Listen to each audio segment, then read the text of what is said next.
ఉమ్మడి ఆంధ్రప్రదేశ్ విడిపోయి ఇన్ని సంవత్సరాలు అయ్యాక కూడా వివాదాస్పద వ్యాఖ్యలు చేస్తున్నారని, అలాంటి వారిని కట్టడి చేయాలని ఏపీ సీఎం చంద్రబాబుకు లేఖ రాశారు తెలంగాణ మంత్రి పొన్నం ప్రభాకర్. ఇటీవల పార్లమెంట్లో తేజస్వి సూర్య చేసిన వ్యాఖ్యలపై పొన్నం మండిపడ్డారు.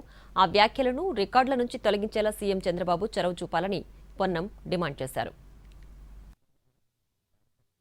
జరిగిన తర్వాత రెండు రాష్ట్రాల ప్రజలు సహృద్భావ వాతావరణంలో అన్ని రకాల సంబంధాలను కొనసాగిస్తూ రెండు తెలుగు రాష్ట్రాల అభివృద్ధి చెందాలని కోరుకుంటా ఉన్నాం.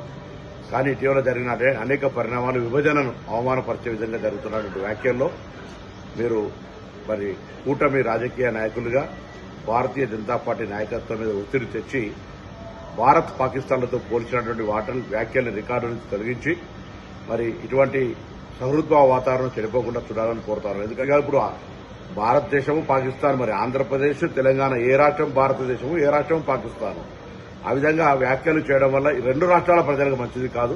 ఒకటి, పెద్దలు సీనియర్ నాయకులు, మీరు ప్రస్తుత భారత ప్రధానమంత్రి గారి కంటే పెద్ద సీనియర్ గా ఉన్నటువంటి మీరు తప్పకుండా ఈ అటువంటి వ్యాఖ్యల వల్ల రెండు రాష్ట్రాల ప్రజలకు, రెండు రాష్ట్రాల మధ్య సంబంధాలకు ఇబ్బంది కలగకుండా ఉండే విధంగా ఆ వ్యాఖ్యల్ని పార్లమెంట్ రికార్డులను తొలగించే విధంగా